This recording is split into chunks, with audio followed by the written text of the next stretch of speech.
किस रंग के कपड़े पहन कर बृहस्पति भगवान का पूजा करना चाहिए। बृहस्पति देव को पीला रंग अति प्रिय है, इसलिए बृहस्पतिवार को पीले रंग के वस्तु धारण करने चाहिए। अगर पीला वस्तु ना हो तो नारंगी रंग के कपड़े भी पहन सकते हैं।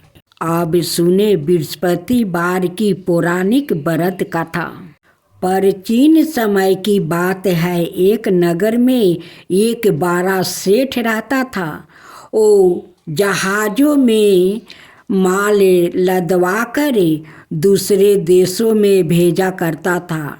वो जिस प्रकार अधिक धन कमाता है उसी प्रकार जी खोलकर दान भी करता है, परंतु उसकी पत्नी अत्यंत कंजूस थी। वो किसी को एक दमड़ी भी नहीं देने देती है। एक बार सेठ जब दूसरे देश में व्यापार करने गया तो पीछे से बृहस्पति देव ने साधु रूप में उसकी पत्नी से भिक्षा मांगने आए। सेठ की पत्नी बृहस्पति देव से बोली, हे साधु महाराज, मैं इस दान और पुण्य से तंग आ गई हूँ। आप कोई ऐसा उपाय बताइए जिससे मेरा सारा धन नष्ट हो जाए और मैं आराम से रह सकूं। मैं यह धन लुटाता हुआ नहीं देख सकती। बृहस्पति देव ने कहा, हे देवी, तुम बड़ी विचित्र हो। संतान और धन से कोई भला दुखी होता है। अगर अधिक धन है तो इसे शुभ कार्यों में लगाओ, कुंवारी कन्याओं का विवाह करवाओ, विद्यालय और बाग बगीचा का निर्माण करवाओ। ऐसे पुण्य कार्य करने से तुम्हारा लोक परलोक सतर्क हो जाता है। परंतु साधु की इन बातों से सेठ की पत्नी को खुशी नहीं मिला। उसने कहा, मुझे ऐसे धन की आवश्यकता नहीं है जिसे मैं दान दूं। तब बृहस्पति देव बोले, यदि तुम्हारी ऐसा ही इच्छा है तो तुम एक उपाय करना। 7 बृहस्पतिवार घर को गोबर से लिपना, अपने केशों को पीली मिट्टी से धोना, केशों को धोते समय स्नान करना, सेठ से हजामत बनाने को कहना, भोजन में मांस मदिरा खाने को कहना, कपड़े अपने घर धोना। ऐसा करने से तुम्हारा सारा धन नष्ट हो जाएगा। इतना कहकर बृहस्पति देव अंतर्ध्यान हो जाते हैं।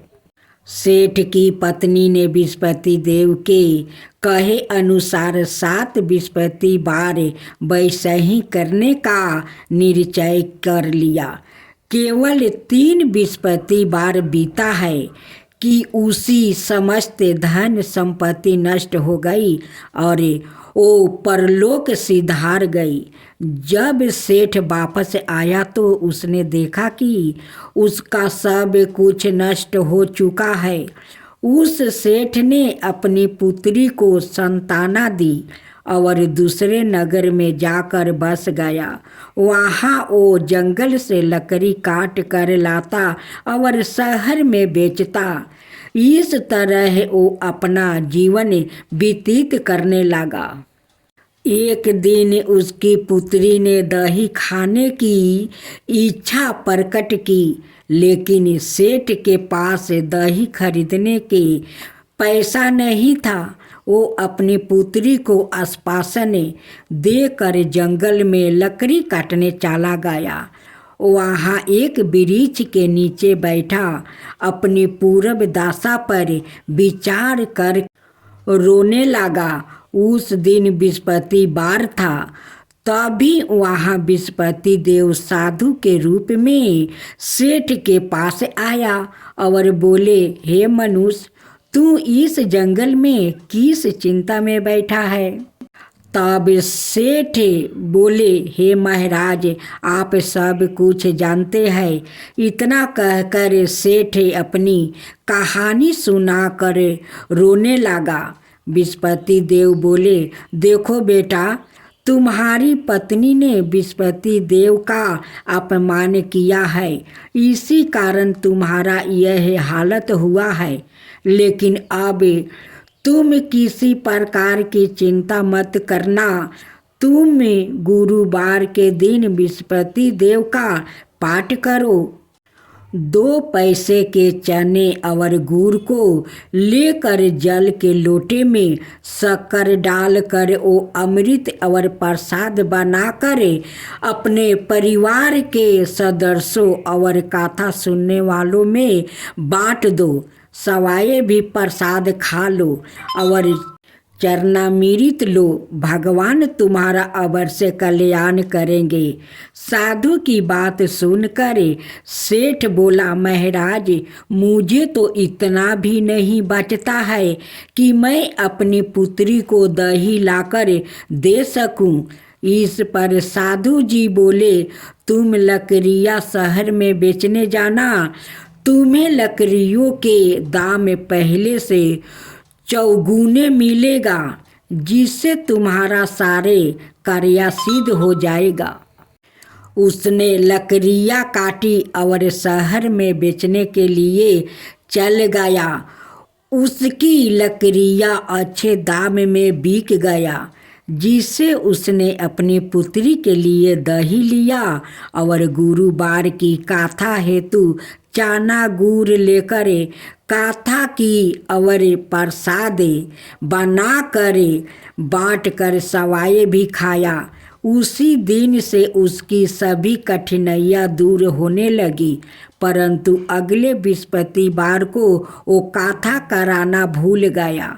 अगले दिन वहाँ के राजा ने एक बड़े यज्ञ का आयोजन रखा था। पूरे नगर के लोगों के लिए भोजन का आयोजन किया था। राजा की आज्ञा अनुसार पूरा नगर राजा के महल में भोजन करने गया।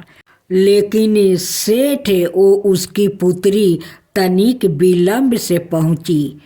आते उन दोनों को राजा ने महल में ले जाकर भोजन करवाया। जब वो दोनों लौट कर आया तब रानी ने देखा कि उसकी खूंटी पर लटका हार गायब है। रानी को सेठ और उसकी पुत्री पर संदेह हुआ कि उसका हार उन दोनों ने ही चुराया है। राजा की आज्ञा से उन दोनों को कारावास की कोठरी में कैद कर दिया गया। कैद में पड़कर दोनों अत्यंत दुखी हुआ। वहाँ उन्होंने बृहस्पति देवता का स्मरण किया। बृहस्पति देव ने प्रकट होकर सेठ को उसकी भूल का आभास करवाया और उन्हें सलाह दी कि गुरुवार के दिन कैद खाने के दरवाजे पर तुम्हें 2 पैसा मिलेगा। उनसे तुम चने और मुनका मंगा कर विधि पूर्वक बृहस्पति देवता का पूजन करना। तुम्हारे सब दुख दूर हो जाएगा। बृहस्पतिवार को कैद खाने के द्वार पर उन्हें 2 पैसा मिला। बाहर सड़क पर एक स्त्री जा रही थी। सेठ ने उसे बुलाकर गुड़ और चने लेने को कहा। इस पर वो स्त्री बोली, मैं अपनी बहू के लिए गहने लेने जा रही हूँ, मेरे पास समय नहीं है। इतना कहकर वो चली गई। थोड़ी देर बाद वहाँ से एक और स्त्री निकली। सेठ ने उनसे बुलाकर कहा कि हे बहन, मुझे बृहस्पतिवार की कथा करानी है, तुम मुझे 2 पैसे का गुड़ चना ला दो। बृहस्पति देव का नाम सुनकर वो स्त्री बोली, भैया, मैं तुम्हें अभी गुड़ चना लाकर देती हूँ। मेरा तो इकलौता पुत्र मर गया है। मैं उनके लिए कफन लेने जा रही थी, लेकिन मैं पहले आपका काम करूँगी, उसके बाद अपने पुत्र के लिए कफन लाऊंगी। वो स्त्री बाजार से सेठ के लिए गुड़ चना ले आई और सवाए भी बृहस्पति देव की कथा सुनी। कथा के समाप्त होने पर वो स्त्री कफन लेकर अपने घर गई। घर पर लोग उसके पुत्रा की लाश को राम नाम सत्य है कहते हुए शमशान ले जाने की तैयारी कर रहे हैं। स्त्री बोली, मुझे अपने बेटा का मुख देख लेने दो। अपने पुत्रा का मुख देखकर उस स्त्री ने उसके मुंह में प्रसाद और चनामृत डाल दिया। प्रसाद और चनामृत के प्रभाव से वो पुनर्जीवित हो गया। पहली स्त्री जिसने बृहस्पति देव का निरादर किया था, वो जब अपने पुत्रा के विवाह हेतु पुत्र वधू के लिए गहने लेकर लौटी और जैसे ही उसका पुत्रा घोड़ी पर बैठकर निकला, वैसा ही घोड़ी ने ऐसी उछाल मारी कि वो घोड़ी से गिर कर मर गया। यह देख स्त्री रो रो कर बृहस्पति देव से क्षमा मांगने लगी। उस स्त्री की प्रार्थना से बृहस्पति देव साधु भेष में वहाँ पहुँच कर कहने लगे, देवी तुम्हें अधिक विलाप करने की आवश्यकता नहीं है। यह बृहस्पति देव का अनादर करने के कारण हुआ है। तुम वापस जाकर मेरे भक्त से क्षमा मांग कर कथा सुनो, तब ही तुम्हारी मनोकामना पूर्ण होगी। जेल में जाकर उस स्त्री ने सेठ से माफ़ी मांगी और कथा सुनी। कथा के उपरांत वो प्रसाद और चनामृत लेकर अपने घर वापस आ गई। घर आकर उसने चनामृत अपने मृतक पुत्रा के मुख में डाल दिया। चनामृत के प्रभाव से उसका पुत्रा भी जीवित हो उठा। उसी रात बृहस्पति देव राजा के सपने में आया और बोले, हे राजन, तूने जिस सेठ और उसकी पुत्री को जेल में कैद कर रखा है वो बिल्कुल निर्दोष है। तुम्हारी रानी का हार वही खूंटी पर टंगा है। दिन निकला तो राजा रानी ने हार खूंटी पर लटका हुआ देखा।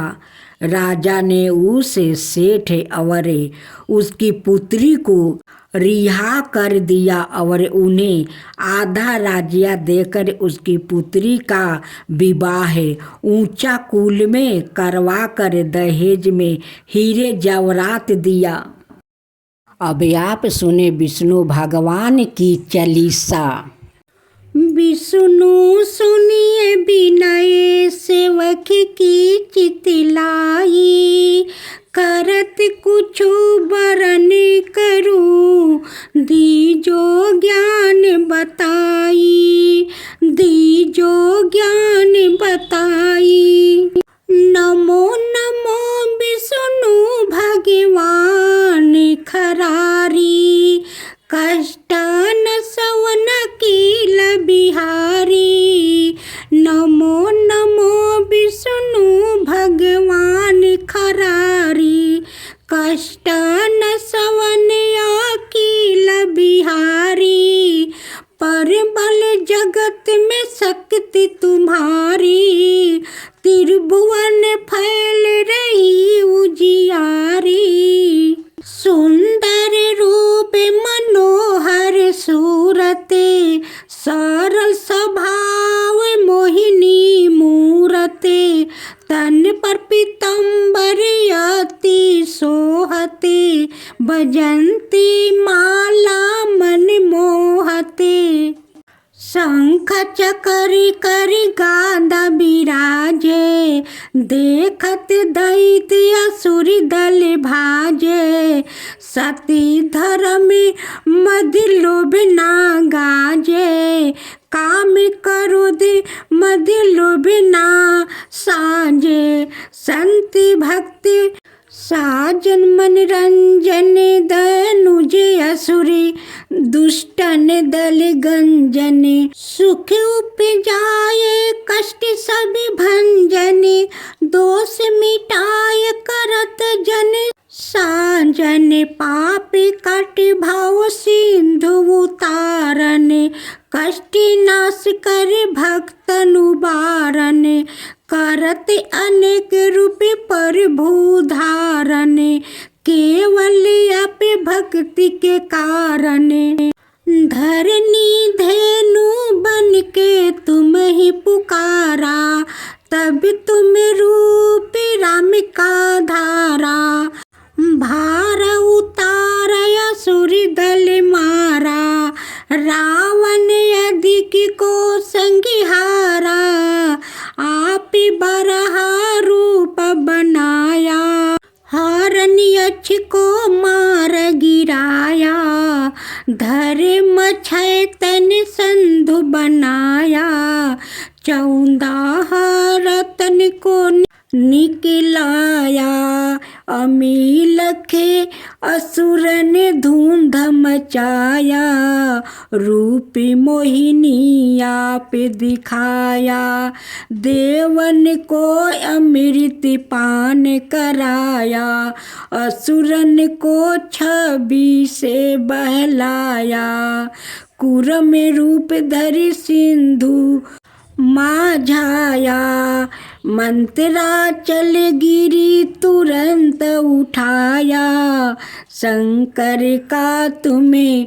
फंद छुड़ाया भस्मासुर को रूप दिखाया वेदन को जब असु डुबाया करी प्रबंध उन्हें ढूंढवाया मोहित बन कर खल ही नचाया उस ही कर से भस्म कराया असुर जलंधर अति बलदाई शंकर से उन्हें किन्ह लड़ाई हार पार शिव सकल बनाई किन सती से छल खल जाई सुमिरन किन्हे तुम्हें शिवरानी बतलाई सब विपत्ति कहानी सुनाई तब तुम बने मुनि स्वर्ग ज्ञानी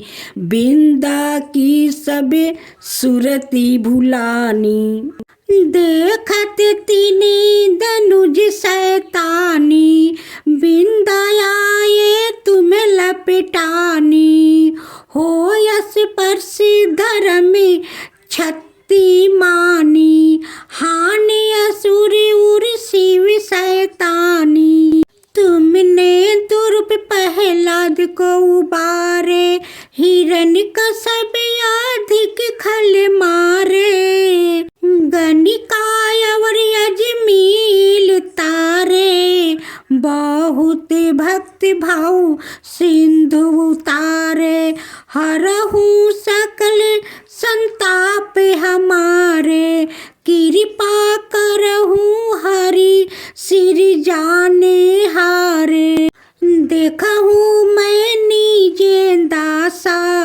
तुम्हारे दिन बंधु भक्तन हितकारे चाहते आपका सेवक दर्शन करहूँ दाया अपनी मधुसूदन जानू नहीं योग जप पूजन होए जगे स्तुति अनुमोदन शील दया संतोष सुलक्षण विदित नहीं बरत पौध विलक्षण करहूँ आपका किस विधि ओ पूजन कुमति बिलो के होते दुख भीषण करहूँ प्रणाम कवन विधि सुमीरन कवन भांति मैं करहूँ सुमीरन सूर मुनि कारत सदा सेवकाई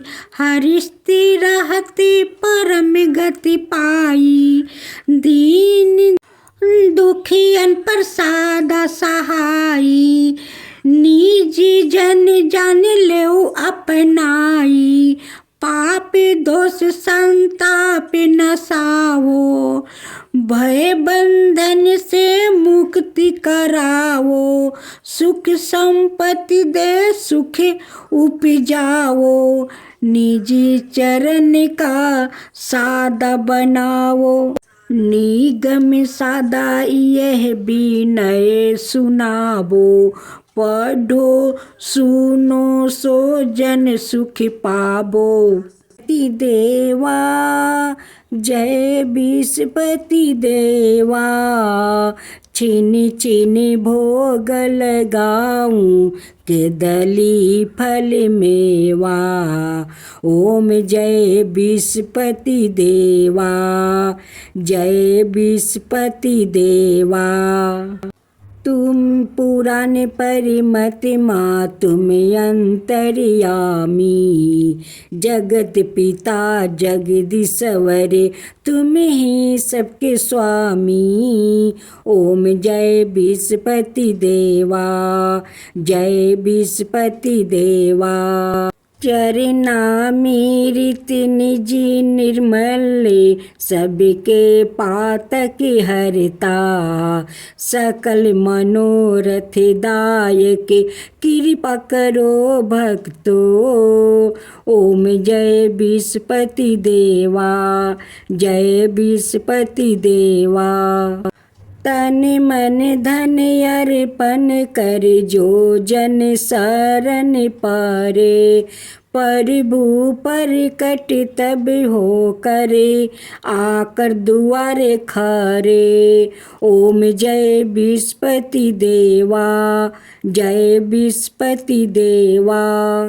दीन दयाल दया निधि भक्तन हितकारी, पापी दोष सब हरता, भाव बंधन हारी, ओम जय विस्पति देवा, जय विस्पति देवा। सकल मनोरथ दायक सब संशय हरो, विषय विकार मिटाओ संतन सुखकारी, ओम जय विस्पति देवा, जय विस्पति देवा। जो कोई आरती तेरी प्रेम सहित गावे, जेठाय नंदय नंदन कर सो निश्चय पावे, ओम जय विस्पति देवा,